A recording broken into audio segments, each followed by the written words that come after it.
Bonjour, comment ça va? Mon nom c'est Eric, je suis content de vous voir. Si vous avez cliqué sur ce vidéo, c'est parce que le titre vous a accroché. Le retour de Jésus-Christ. OK, mais anyway, juste avant qu'on commence, pourquoi j'ai appelé le titre? Mon YouTube channel s'appelle Génération 30-70. Dans le temps de Jésus, une génération équivalait à 40 années. Et ce que j'essaie de vouloir établir, c'est qu'une génération, oui, c'était 40 ans. Fait que moi, ce que j'ai fait, c'est de la croix, qui était en l'an 30, où Jésus s'est fait crucifier et ressusciter, de l'an environ, dans les années 30, après. Et puis jusqu'aux années 70, la destruction de Jérusalem et du temple. C'est environ 40 ans. Et c'est de là que mon titre du vidéo, Génération 30-70, c'est 40 ans entre la croix et la destruction de Jérusalem et du temple. 40 années. Une génération. C'est de là que mon titre de mon vidéo part. Et pourquoi le retour de Jésus-Christ? Mon titre. Ça fait une trentaine d'années que je suis chrétien. J'ai toujours été à l'église. On s'est fait toujours enseigner que Jésus est à venir dans le futur. On attend toujours le retour de Jésus-Christ. Parce qu'il n'est pas venu encore. Ben c'est ce qu'on se fait dire. Mais moi, dans les 3 dernières années, ça vient pas de moi. Je parle l'anglais, j'ai écouté beaucoup de vidéos en anglais sur des personnes qui ont fait leur recherche par rapport au retour de Jésus. Et en lisant la Bible attentivement, mais on peut s'apercevoir que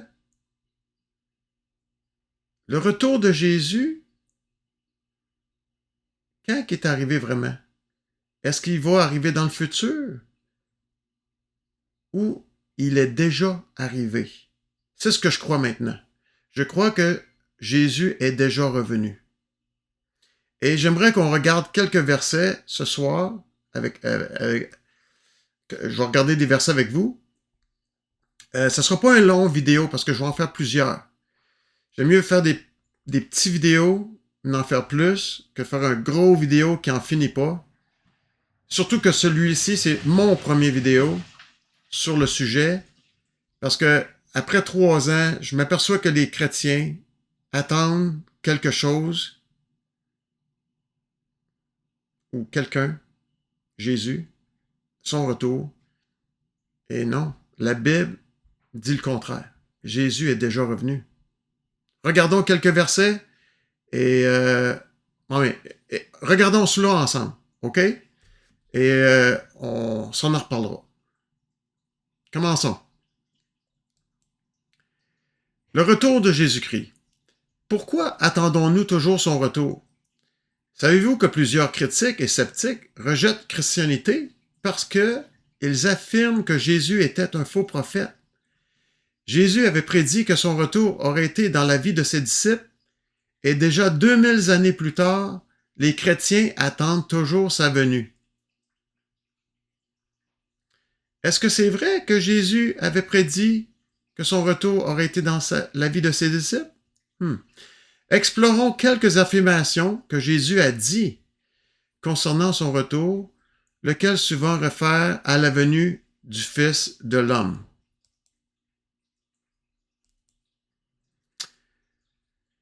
Dans Matthieu 10, 23, « Quand on vous persécutera dans une ville, fuyez dans un autre. Je vous le dis en vérité, vous n'aurez pas achevé de parcourir les villes d'Israël que le Fils de l'homme sera venu. »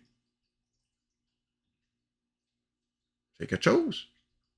Jésus est en train de dire aux disciples, « Quand on vous persécutera dans une ville, Il nous dit pas ça à nous autres 2000 ans plus tard. Il s'adresse pas à du monde qui vivent en 2024. Quand il dit, quand on vous persécutera dans une ville, fuyez dans une autre.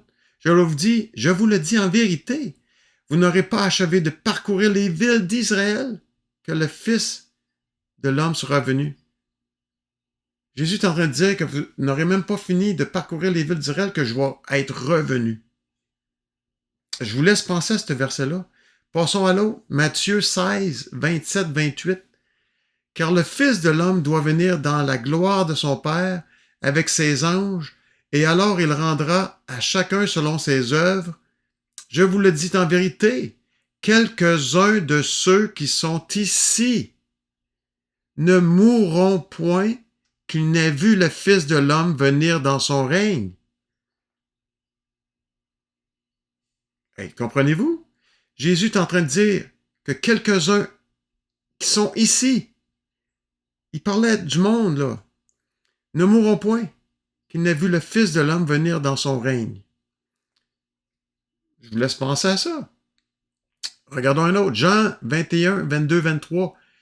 Jésus lui dit, « Si je veux qu'il demeure jusqu'à ce que je vienne, que t'importe? Toi, suis-moi. » Là-dessus, le bruit courut parmi les frères que ce disciple ne mourrait point. Cependant, Jésus n'avait pas dit à Pierre qu'il ne mourrait point, mais si je veux qu'il demeure jusqu'à ce que je vienne, que t'importe? Voyez-vous, Jésus parlait à ses disciples. Il parlait à Pierre. Je pense qu'il parlait de Jean. Il dit à Pierre, « Hey, si je veux que Jean reste en vie jusqu'à temps que je revienne, ça t'importe peu. » Il ne parlait pas à du monde en 2024 ou dans le futur. Je vous laisse penser à ça. Matthieu 23, 36. « Je vous le dis en vérité, tout cela retombera sur cette génération. » De quelle génération qu'il parlait quand il disait ça? C'était sa génération. Comprenez-vous? Je vous laisse penser à ça. Matthieu 24, 33, 34. De même, quand vous verrez toutes ces choses, sachez que le Fils de l'homme est proche, à la porte. Je vous le dis en vérité, cette génération, encore là, génération, ne passera point que tout cela n'arrive. Il parlait à qui encore? À quelle génération? À sa génération. Et oui, je vous laisse penser à ça. Continuons. Est-ce que Jésus est un faux prophète? Pourquoi plusieurs personnes ne croient pas la parole de Dieu ou en la Bible? C'est parce que Jésus a affirmé qu'il reviendrait dans sa génération, comme le démontrent plusieurs versets de la Bible. On en a vu juste 5 versets jusqu'à maintenant, mais il y en a beaucoup plus. Et que la majorité de ceux qui croient dans la Bible croient que Jésus n'est pas revenu. Pourquoi? Est-ce que Jésus est un faux prophète quand il a dit dans Matthieu 16, 28, un verset qu'on vient de voir, « Je vous le dis en vérité, quelques-uns de ceux qui sont ici ne mourront point, qu'ils n'aient vu le Fils de l'homme venir dans son règne. » Est-ce que Jésus a dit un mensonge? Est-ce qu'il a... Peut-être que quelques pères d'Église ou certains théologiens ont fait des erreurs. Je peux accepter cela. Mais je ne peux pas accepter Jésus affirmant fausse déclaration. Est-il revenu ou il n'est pas revenu? Acceptons-nous les paroles de Jésus ou nous interprétons nous-mêmes ces paroles pour mettre sa venue 2000 années et plus? Et je dis et plus parce qu'il n'est toujours pas revenu. Si on se fie aux chrétiens d'aujourd'hui, à nos églises. Aucun verset de la Bible ne supporte cette conclusion. Continuons. Est-ce que nous vivons dans les derniers jours? Plusieurs chrétiens aujourd'hui croient que nous vivons dans les derniers jours. Cependant, les écrivains du Nouveau Testament avaient dit qu'ils vivaient dans les derniers jours 2000 années passées. Pourquoi je dis est-ce que nous vivons dans les derniers jours? C'est parce que beaucoup attribuent la venue de Jésus avec les derniers jours. Si Jésus est revenu, c'est parce que les derniers jours étaient là. Mais vu qu'on est encore en vie, 2024, Jésus n'est pas revenu, on n'est pas encore dans les derniers jours. Mais regardons continuons. Dans Hébreux 1, 2, Dieu, dans ses derniers temps, ça c'est Hébreux qui dit ça, là. Dieu, dans ces derniers temps, nous a parlé par le Fils, qu'il a établi héritier de toutes choses, par lequel il a aussi créé le monde. Jésus est venu, il a commencé à enseigner. Et Dieu, dans ces derniers temps, nous a parlé par le Fils. On continue. Acte 2, 16, 17. Mais c'est ici ce qui a été dit par le prophète Joël. Dans les derniers jours, dit Dieu, je répandrai de mon esprit sur toute chair, vos fils et vos filles prophétiseront, vos jeunes gens auront des visions et vos vieillards auront des songes. On va revenir à ce verset-là, acte 2. 1 Pierre 1, 20. Prédestiné avant la fondation du monde et manifesté à la fin des temps à cause de vous. Qui est manifesté et quand? Pierre parle de Jésus. Jésus a été manifesté 2000 ans passés. Quand? À la fin des temps. On se dit comme quoi? On va tout revenir à ça plus tard. Continuons. Dernier jour égale court temps. Quand le Nouveau Testament mentionne les derniers jours, dans Acte 2, prophétisé par le prophète Joël, mentionnant que les derniers jours avaient commencé, comment peut-on dire aujourd'hui en 2024, 2000 années plus tard, que nous sommes aussi ou encore dans les derniers jours? Est-ce que les derniers jours devaient durer 2000 années et plus? Non seulement les écrivains du Nouveau Testament ont écrit qu'ils vivaient dans les derniers jours, mais Jean aussi a dit non seulement qu'il vivait dans les derniers jours, mais dans la dernière heure. Dans 1 Jean 2, 18, nous pouvons lire « Petits enfants, c'est la dernière heure. Et comme vous avez appris qu'un antéchrist vient, il a plusieurs antéchrists. Par là, nous connaissons que c'est la dernière heure. Quiconque ne croyait pas à l'enseignement de l'Évangile de Jésus-Christ était considéré comme un antéchrist. » Voyez-vous, Jean déjà parlait, il parlait pas à nous autres en 2024, il parlait à des gens de sa génération. Et il disait que c'était la dernière heure. Je vous laisse penser à tout ça, on continue. Signe du jour du Seigneur. L'Ancien Testament nous dit que le Seigneur nous enverrait des signes avant le grand et terrible jour du Seigneur. Dans l'Ancien Testament, le prophète Joël nous dit, dans Joël 2, 28, 31, ça c'est Joël qui fait une prophétie. Après cela, je répandrai mon esprit sur toute chair. Vos fils et vos filles prophétiseront, vos vieillards auront des songes et vos jeunes gens des visions, même sur les serviteurs et les servantes. Dans ces jours-là,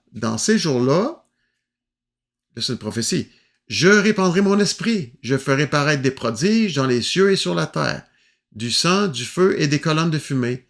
Le soleil se changera en ténèbres et la lune en sang avant l'arrivée du jour de l'Éternel, de ce jour grand et terrible. Voyez-vous, ça c'est une prophétie de Joël qui allait se passer dans un futur, pas dans son temps à lui, dans un futur comparément à lui. Continuons. Et voilà ici, Pierre, l'apôtre Pierre, cite le prophète Joël dans Acte 2, concernant les derniers jours. Voyez-vous ce que Joël avait prédit dans l'Ancien Testament? Maintenant, Pierre, l'apôtre Pierre, cite dans Acte 2, cite le prophète Joël. Lisons ensemble Acte 2, 15 à 20. Ça, c'est que, on met le contexte. Ça, c'était la fête de la Pentecôte, un festival des Juifs.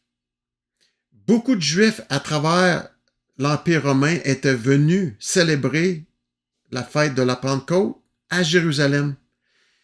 Et puis, tous les Juifs voyaient ils étaient rassemblés autour des apôtres. Pas tous les Juifs, mais une grande partie des Juifs étaient autour des apôtres et voyaient que les apôtres, hey, sont ivrognes ces gens-là? Mais là, Pierre, il prend la parole et dit, lisons ensemble ce qu'il dit. Ces gens ne sont pas ivres comme vous le supposez, car c'est la 3e heure du jour. Mais c'est ici qui a été dit par le prophète Joël. Dans les derniers jours, arrêtons là une seconde. Pierre est en train de dire ce qui arrivait là. Il est en train de décrire ce que le prophète Joël avait dit. Et il dit bien, dans les derniers jours. Il est en train de dire que les derniers jours avaient commencé et que la prophétie de Joël avait commencé. Continuons. Dit Dieu, je répandrai de mon esprit sur toute chair. Vos fils et vos filles prophétiseront. Les disciples, ils étaient en train de parler en langue. C'est pour ça qu'ils pensaient qu'ils étaient ivrognes. Continuons. Vos jeunes gens auront des visions et vos vieillards auront des songes. Oui, sur mes serviteurs et sur mes servantes, dans ces jours-là, je répandrai de mon esprit et ils prophétiseront. Je ferai paraître des prodiges en haut dans le ciel et des miracles en bas sur la terre, du sang, du feu et une vapeur de fumée. Le soleil se changera en ténèbres et la lune en sang avant l'arrivée du jour du Seigneur, de ce jour grand et glorieux. Voyez-vous, d'après Pierre, les derniers jours avaient commencé dans Acte 2, qui était dans leur génération. L'Esprit Saint répandu sur les personnes était un signe qu'ils étaient dans les derniers jours et que le grand et glorieux jour du Seigneur était proche. All right. Ça, c'était après la croix. Fête de la Pentecôte. Ça, c'est quand l'Esprit a été donné aux disciples. Ce que Joël avait prophétisé. Ça, c'était le commencement de les derniers jours. Ça a été aussi le commencement de la génération.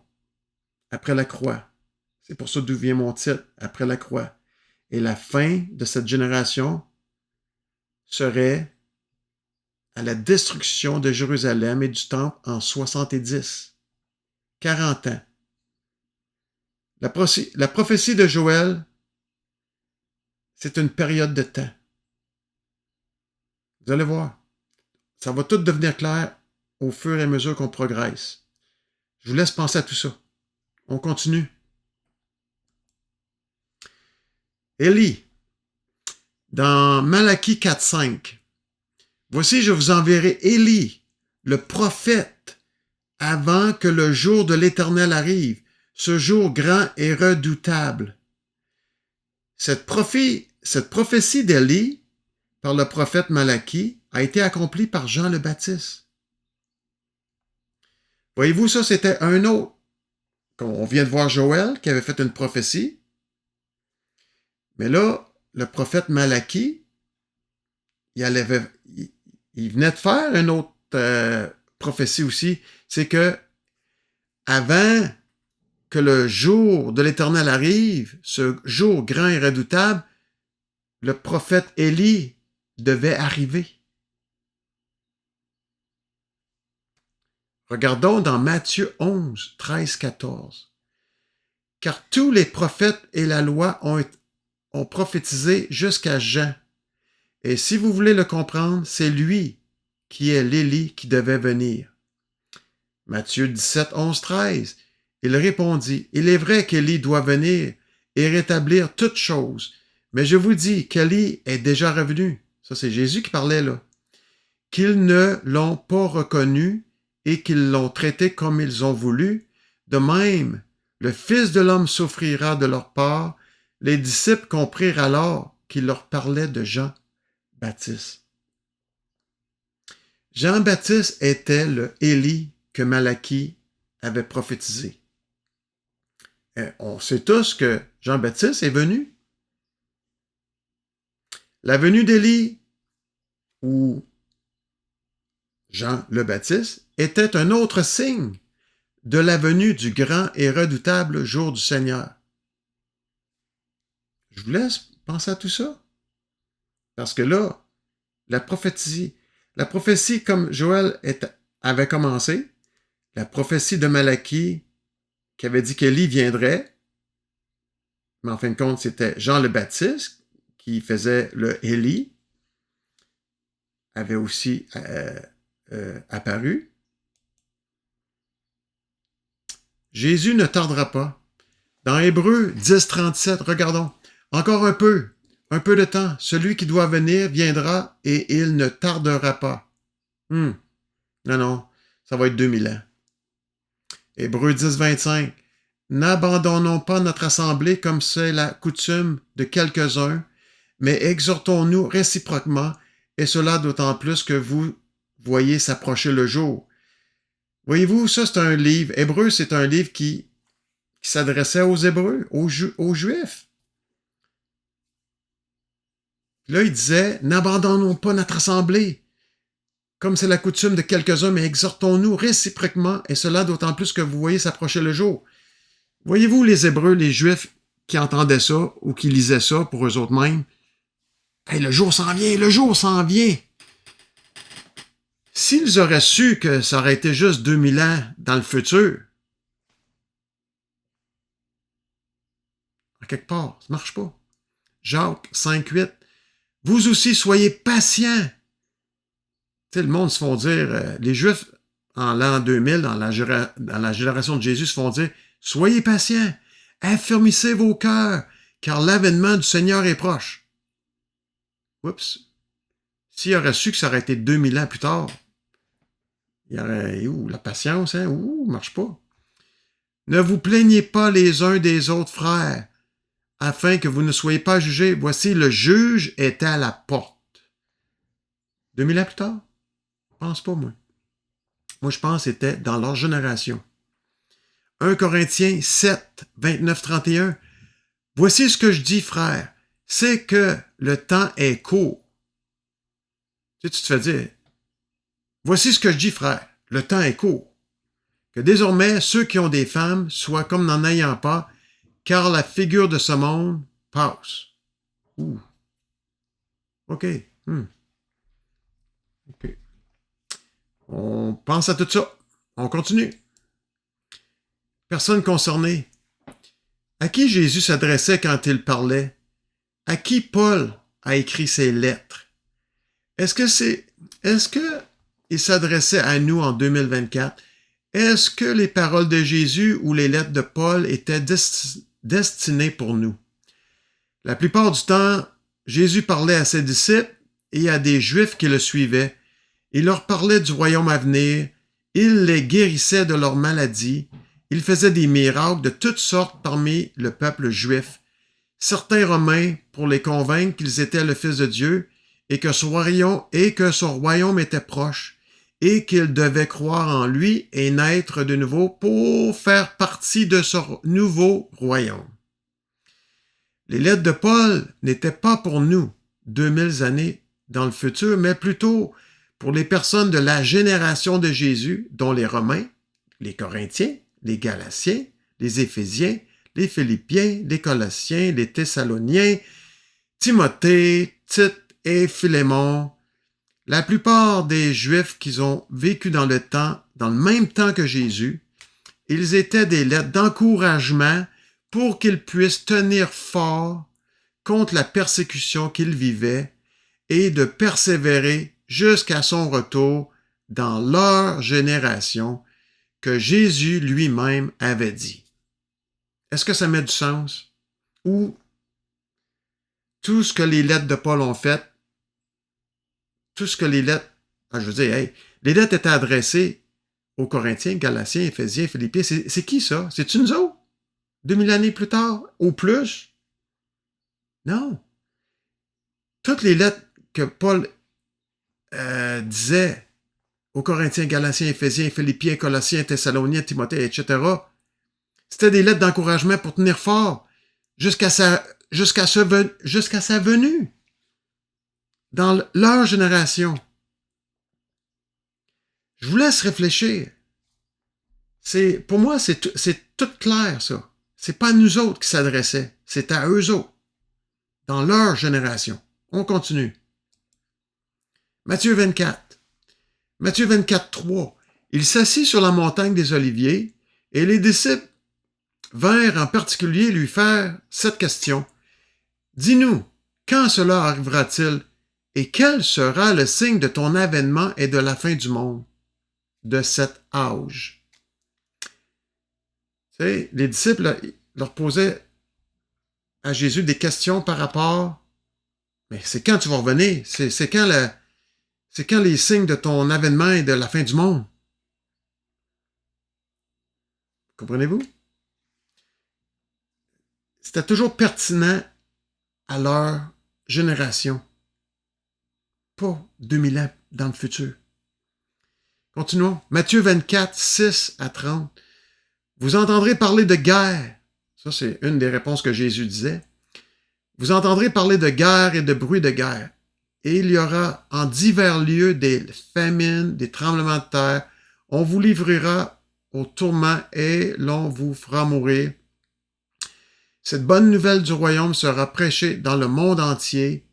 Lorsque vous verrez l'abomination et de la désolation, car alors la détresse sera si grande, alors le signe du Fils de l'homme paraîtra dans le ciel, toutes les tribus de la terre se lamenteront, et elles verront le Fils de l'homme venant sur les nuées du ciel avec puissance et une grande gloire. Mais là, vous voyez, j'ai coupé certaines places, là, j'ai juste dit, parce que versets 6 à 30, c'est un peu plus long. Mais c'était juste pour donner une idée. Jésus est en train de répondre ce qui allait se passer dans leur génération. Parce que tout ce qu'on vient d'énumérer là, ça s'est passé. On va tout en revenir à tout ça. C'est pas dans notre temps, nous autres, 2024. Ça s'est passé. Tout ça, là, les bruits de guerre, les tremblements de terre, la famine, etc., l'abomination, désolation, tout ça, là, c'est arrivé dans leur génération entre 30 et 70. Dans leur génération. Entre la croix et la destruction du temple et Jérusalem. Continuons. Matthieu 24, 33, 34. De même, quand vous verrez toutes ces choses, sachez que le Fils de l'homme est proche, à la porte. Je vous le dis en vérité, cette génération ne passera point que tout cela n'arrive. Il parlait à eux autres. Pourquoi Jésus prend la peine de tout dire ça à ses disciples et à certains qui le suivaient? Est-ce que quand il disait « Sachez que le Fils de l'homme est proche à la porte », et sachez, je vous le dis en vérité, cette génération, c'est eux autres qui pointaient, pas 36, 40 générations dans le futur, là. Il dit, cette génération ne passera point que tout cela n'arrive. Continuons. Luc 21, 31, 32. De même, quand vous verrez ces choses arriver, sachez que le royaume de Dieu est proche. Je vous le dis en vérité, cette génération, Luc dit la même chose, ne passera point que tout cela n'arrive. Quand on dit que tout cela n'arrive, c'est tout ce que Jésus a énuméré dans Matthieu 24, entre le verset 6 et 30. Les guerres, les famines, les abominations de désolation, etc., etc. Et sa venue. On continue. Grande tribulation. Le prophète Daniel avait prédit les tribulations des derniers jours dans la génération de Jésus. Jésus cite la prophétie de Daniel dans Matthieu 24, 21, dans Marc 13, 19. Regardons. Daniel, chapitre 12, verset 1. Et ce sera une époque de détresse, telle qu'il n'y en aura qu'il n'y en a point eu de semblable depuis que les nations existent jusqu'à cette époque. Jusqu'à maintenant, on a vu Joël, qui s'est réalisé dans Acte 2, qui commençait dans Acte 2. Et on a vu que Malachie, qui avait prévu la venue d'Élie, qui a été comblé par Jean le Baptiste. Puis maintenant, on voit que Daniel, le prophète Daniel, qui est en train de prophétiser une autre chose. Regardons dans Matthieu 24, 21. Si on compare avec Daniel. Car alors, la détresse sera si grande, il parle de la même détresse que dans Daniel 12, qu'il n'y en a point eu de pareil depuis le commencement du monde jusqu'à présent, et il n'y en aura jamais. Tu vois, par rapport à Daniel, c'était dans son futur. Comprenez-vous? Puis c'est arrivé il parlait de la génération de Jésus. Toute prophétie pointait dans la génération de Jésus. Que ce soit Joël, Malachie, maintenant Daniel, et tant d'autres prophètes. Il y en a d'autres, là. Isaiah, Ézéchiel, ça va venir tout plus tard les autres. Mais là, on est rendu avec Daniel. Regardons Marc 13, 19. Car la détresse encore, en ces jours-là, sera telle, il n'y en aura point eu de semblable depuis le commencement du monde que Dieu a créé jusqu'à présent, et qu'il n'y en aura jamais. Mais de quelle détresse qu'il parlait? Regardons. Selon l'historien Joséphus, la destruction de Jérusalem en 70, ça c'est à la fin de la génération. On a, après la croix, 30, destruction de Jérusalem, 70. Et selon l'historien Joséphus, la destruction de Jérusalem en 70 était la plus pire misère et méchanceté que le monde avait vue et connue, mettant le monde en très grand désordre, tuant 1,1 million de Juifs, maintenant que Jérusalem et le Temple avaient été complètement détruits, mettant fin à l'ancienne alliance, temple physique. OK, arrêtons-nous ici une minute. Mettant fin à l'ancienne alliance. Ça, c'est l'ancien, qui équivaut à l'ancien covenant. Quand que les prophètes parlaient de la fin des temps, c'est à la fin de l'ancienne alliance. Parce qu'avec Jésus, on commençait une nouvelle alliance. Fin des temps, c'était juste une expression pour décrire la fin de l'ancienne alliance, de l'ancien covenant. Parce que maintenant, avec Jésus qui était venu, il est venu établir un nouveau covenant. Mais tout cela, on va en parler plus tard, dans d'autres vidéos.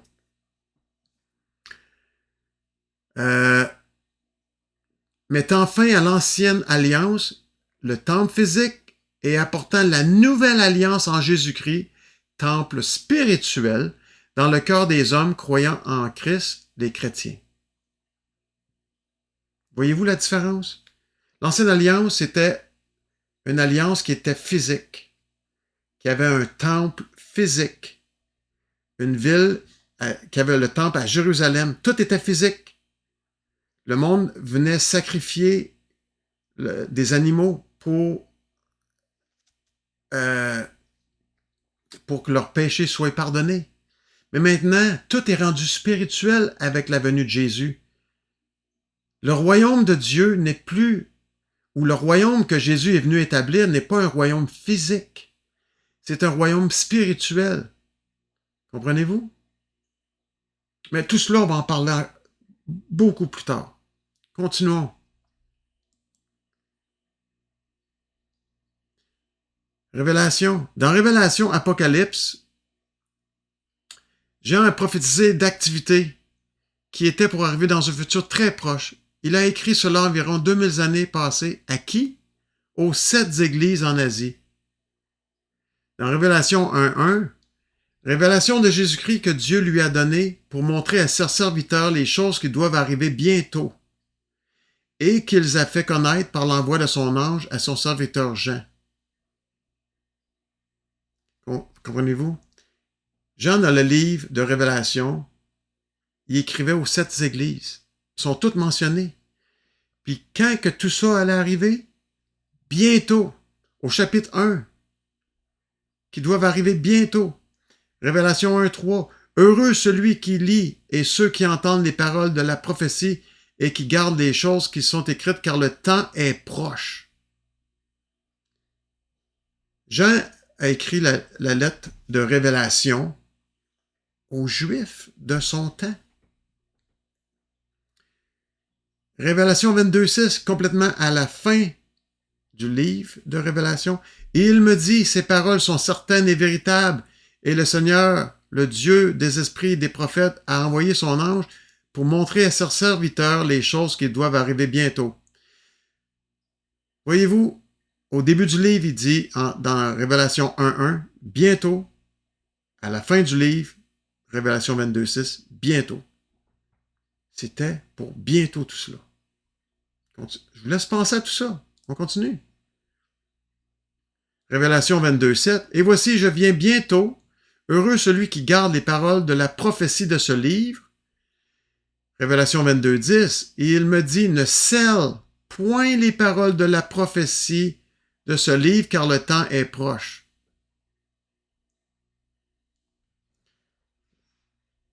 Il ne fallait pas qu'il se soit scellé. Pourquoi? Parce que c'était pour arriver dans son temps. Révélation 22:12. Voici, je viens bientôt, et ma rétribution est avec moi, pour rendre à chacun selon ce qui est son œuvre. Révélation 22:20. Celui qui atteste ces choses dit oui, je viens bientôt. Amen. Viens, Seigneur Jésus. Tous ces versets s'adressaient aux 7 églises en Asie, les personnes, la génération du temps de Jésus, certainement pas à nous 2000 années dans le futur. Anyway, oui, fin de la première partie. Ce que j'essaie de... On va revenir à tout ça. Ça a été beaucoup, mais j'espère que j'ai pu toucher votre curiosité. Parce que qu'est-ce que vous venez de voir, ça va sûrement à l'encontre de ce que vous avez été enseigné dans vos églises. Mais comme vous, j'ai été dans des églises pour une 30aine d'années. J'ai toujours cru que Jésus allait revenir dans le futur, que quand tous les évangiles de Matthieu, Marc, Luc et Jean ont été écrits, les lettres de Paul, même le livre de Révélation ou l'Apocalypse que Jean écrit, on pensait que c'est pour nous autres. C'était tout pour eux autres. Tout pour eux autres. Mais oui, c'est déjà un vidéo assez long. On va arrêter là. Hey, si vous avez des commentaires, faites-les. Vous allez sûrement dire, il n'est pas correct, lui. Jésus n'est pas revenu. Ben, hey, vous pensez ce que vous voulez, mais moi, faites des recherches, réécoutez mon vidéo, mais si vous avez des questions, posez-les. Ça va peut-être m'aider à répondre à ces questions-là dans des prochaines vidéos. Parce que là, on a vu juste quelques versets. On a vu juste quelques prophètes. Mais tous les prophètes de l'Ancien Testament parlent de Jésus, qui a été à la croix, mais aussi à son retour en 70 à la destruction de Jérusalem et du Temple. Jésus est revenu en 70 dans les nuages. Mais encore là, on va tout en reparler de ça. On arrête là. Et puis, bonne journée à tout le monde et on se reparle.